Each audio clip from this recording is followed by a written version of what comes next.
Ok, on va recap le chat d'aujourd'hui. Everything's good. Aujourd'hui, donc, le 1er avril, mercredi. On avait des news à 8h15, 8h30 et 10h, mais dans les deux cas, dans les trois cas, il n'y avait rien d'important sur la chart, pas des spots de liquidité. Aujourd'hui, j'ai pris un trade, je l'ai perdu. Blake a pris un trade, il est perdu, mais ce sera pas le même. On va voir pourquoi. Coming to market open, ok. On est à peu près ici, ok. Et là, qu'est-ce qu'on voit? On voit que on a des genres de relative. Avec ce 4 heures high là. Puis ici, qui est dans le fond, ici c'est News High, c'est Trump qui a droppé une news, c'est pas une nouvelle économique, c'est vraiment Trump. Puis ça l'est venu prendre, mais vraiment pas beaucoup. Et dans ma tête, j'étais comme, ok, on est bullish. On est bullish. Il y a encore de la liquidité ici. On est bullish overall. On a bounce from here. On a respecté ça ici.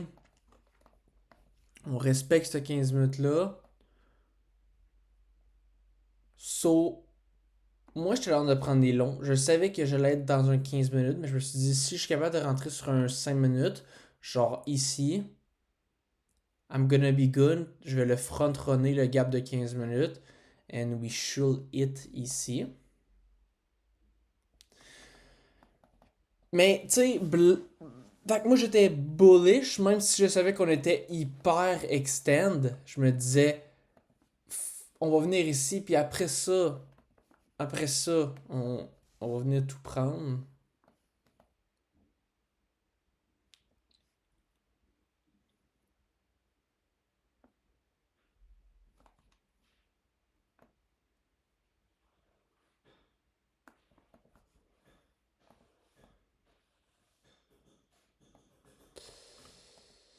Donc, qu'est-ce qu'on fait à l'open? On vient sweep cette 5 minutes intermediate là. On respecte toujours ce 15 minutes là. Fait que ça, ici c'est protégé, ici c'est protégé, ici c'est protégé. On a un inverse ici sur le 5 minutes. Moi, je rentre ici. C'est pas vraiment compliqué. Une stop loss à peu près là, puis j'ai un TP là. C'est à peu près ça le trade. Puis je me dis, là, t'es un peu ça, c'est une weak news. Je veux être break-even around here, à peu près. Ok, on peut le mettre le break-even, là, je dois être break-even à peu près ici. Malheureusement, on a réagi dans la week ici. Alors j'aurais voulu être. C'est comme. Quand j'ai vu ici la réaction, j'ai vu qu'on avait un gap de 5 minutes, je me suis dit, on devrait bouncer. Si on aurait été ici, j'aurais été break-even, même si on a le gap de 5 minutes. Qui nous protège. Mais ici, je me dis, le prix peut bouncer, venir chercher, puis après s'y aller. Fait que j'ai resté dans le trade. Je pense vraiment pas que c'est mauvais, mais je me fais stop. Puis qu'est-ce qu'on voit que ça fait? On se fait stop. Quasiment genre tout de tick. Puis après ça, ça s'en va TP. Ok. So like, my draw was good. I mean, le draw wasn't bad at all. Um, je pense que c'est une great loss. Je pense que c'est une great loss. Il y a quand même quelques petites choses. Peut-être que c'est pas le greatest key level, un 5 minutes intermediate. Ici, c'est une inversion, mais qui s'est passé pré-market. Puis ici, ben, c'est Trump qui a drop une news. Puis souvent, par après, c'est choppé. Puis ici, c'est peut-être take. Mais en même temps, dans mon monde à moi, ça, c'est pas vraiment genre un red flag parce qu'on est allé là, le chercher. On l'a take de juste vraiment pas beaucoup. Genre, en temps normal, il y a encore de la liquidité qui est là. Je veux dire, ain't no way qu'on va juste sweep un petit intermédiaire genre de même, tu sais. C'est sûr, Blake l'a dit, si on l'aurait pas pris, il aurait été bullish, you know. Si on l'aurait pas pris, là, on aurait été ici, là, il y aurait look, là, pour des longs. Mais il disait, même si je voulais look pour des longs, je trouvais quand même qu'on était vraiment extend, là. Mais,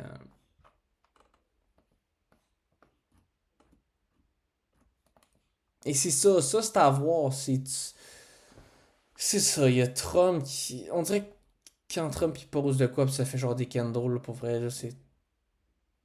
On se fait tout le temps d'écart, là. Après, là, dans l'Open, là. Tout le temps, tout le temps, tout le temps, là. Fait que, ouais, peut-être pas le greatest skill level. Peut-être des inversions pré-market, c'est peut-être bad. I mean, who knows. Fait que là, ben, je perds 1000. Fait que là, je tombe à 51 000.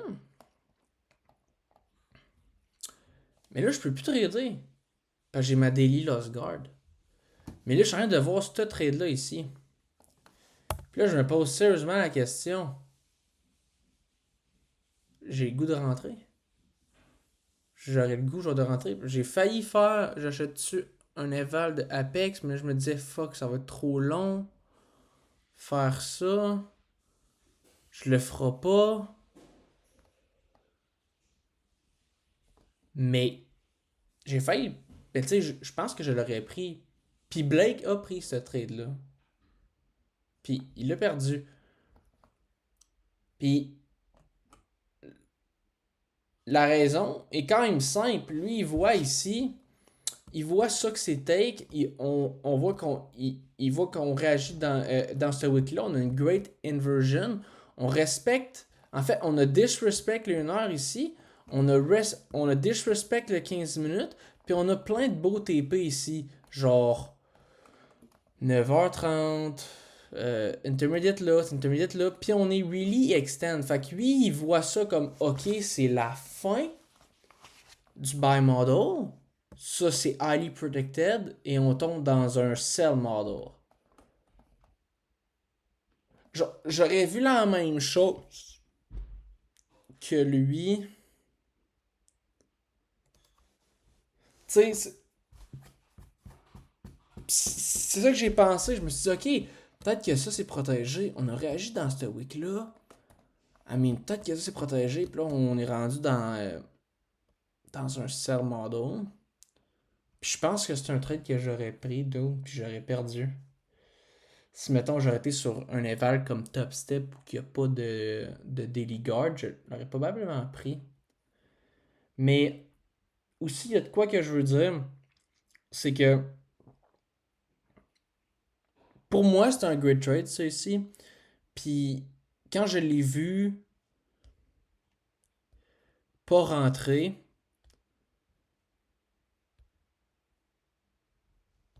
j'étais mal. Et là, c'est pas j'étais mad contre moi puis je voulais m'en reprendre, non. Là, c'est j'étais mad contre le market puis je voulais m'en reprendre. On voit que, dans le fond, dès que je perds, peu importe si c'est une great loss ou une bad loss, par après, il y a le revenge. Faut faire très attention à ça. Ok, ça c'est juste le point que je veux dire. Mais ouais, plein de monde l'ont pris. Dont Blake. Paddy l'a fait parce qu'il disait que c'est un trade genre bizarre un peu. Genre il disait, et puis ça c'est vrai, je veux dire, on respecte ces 15 minutes là, mais genre c'est tellement bad ça, genre j'avoue, mais en même temps on vient chercher la week. Surtout qu'on vient chercher pile le 50 de cette week-là. Fait je pense, tant dans le long que dans le short, I mean. Ici, je pensais que c'était low resistance, I mean. Je pensais que c'était un beau spot de liquidité pour aller chercher. Fait que j'ai long. Mais Blake, lui, il voyait pas ça. Lui, il voyait juste comme ça take. Fait que quand il a vu ça, il a rentré. Puis là, moi, j'aurais changé mon bias. Puis j'aurais dit, ok, ça finalement, c'est take. Fait que là, on a fini notre buy model. On n'a plus rien vraiment en haut. On a trop expand. close 1 heure, close de 15 minutes. Je l'aurais pris.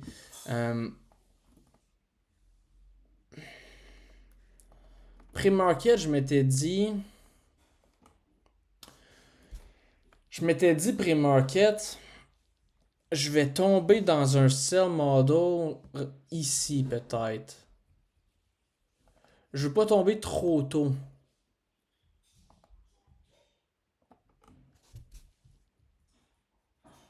Parce que ça, c'est vrai, on peut le considérer comme un reversal. Genre, fin du buy model, on tombe dans un sell model.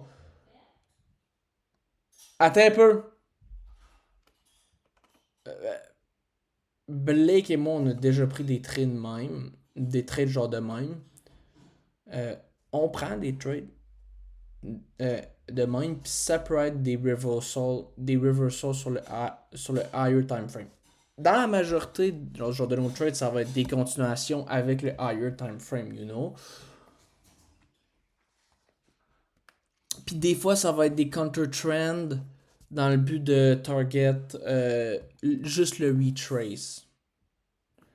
Ici, j'avoue, c'est peut-être plus vu comme un reversal. Mais c'est quand même un gros retrace.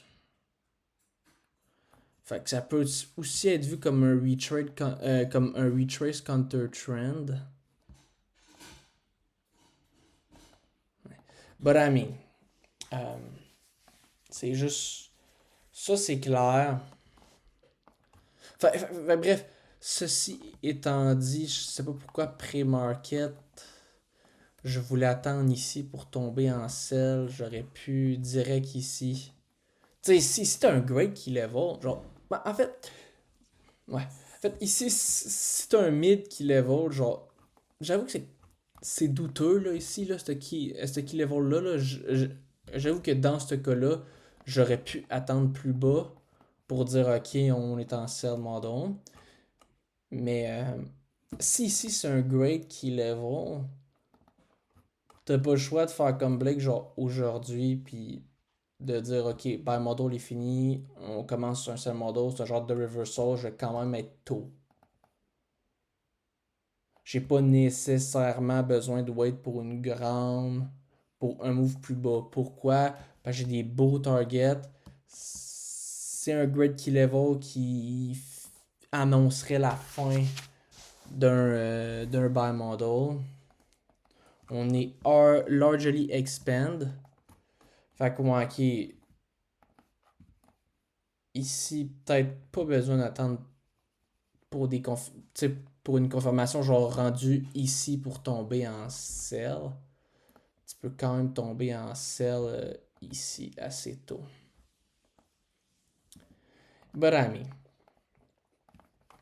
encore là, je pense que c'est un great trade. Puis je pense que c'est un great trade. Mais au bout de la ligne, je pense que le mien est un petit peu meilleur. Pourquoi? Parce qu'on est allé vers ce fucking draw-là. Genre, on est allé vers ce fucking draw-là.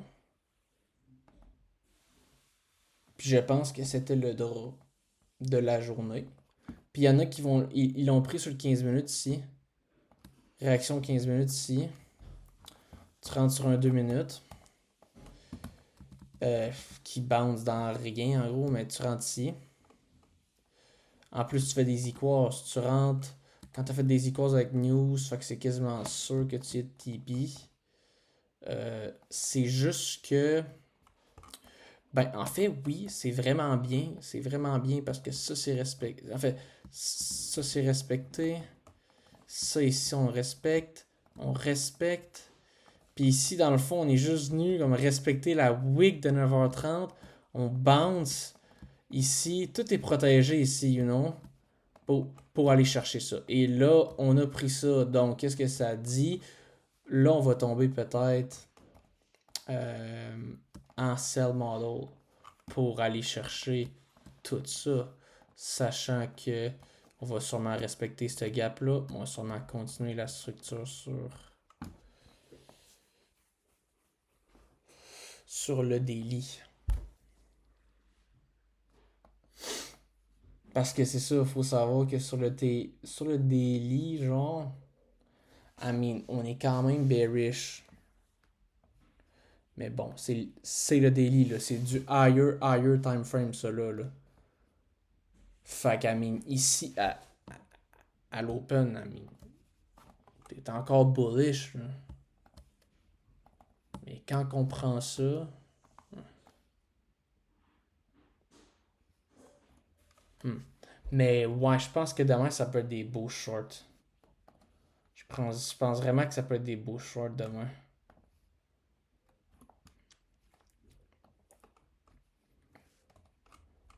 Non seulement on n'a plus rien à aller chercher ici, on a tout à aller chercher ici. Ça, c'est bien protégé.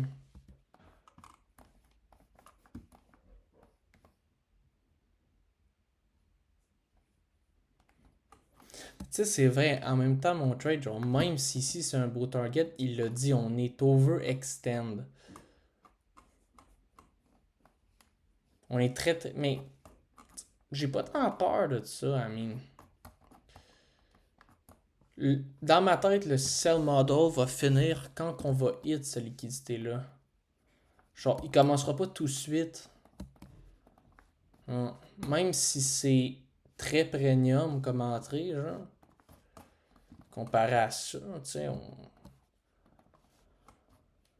je pense que, tu sais, si la liquidité est là, puis il faut que tu le prennes, tu sais.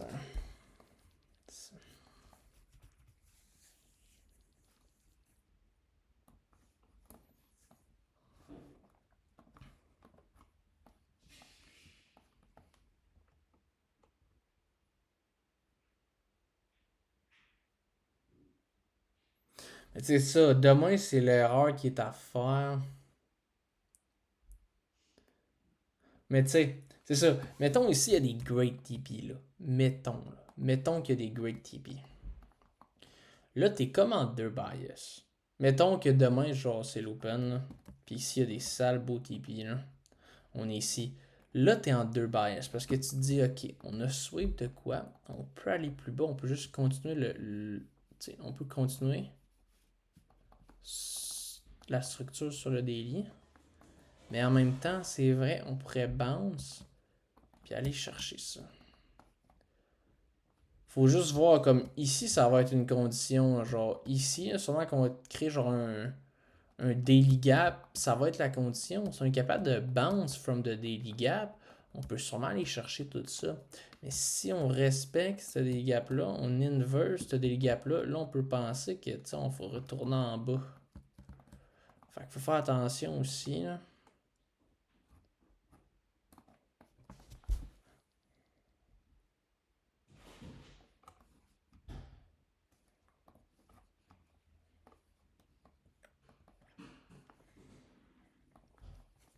Genre, à l'open, aujourd'hui,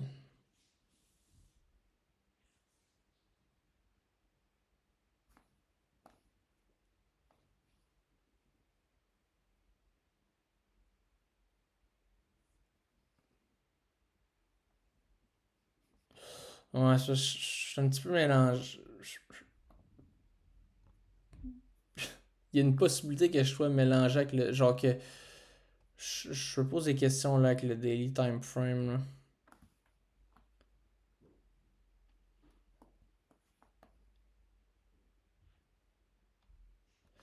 Là. On va arrêter le recap. Aujourd'hui, c'est ça.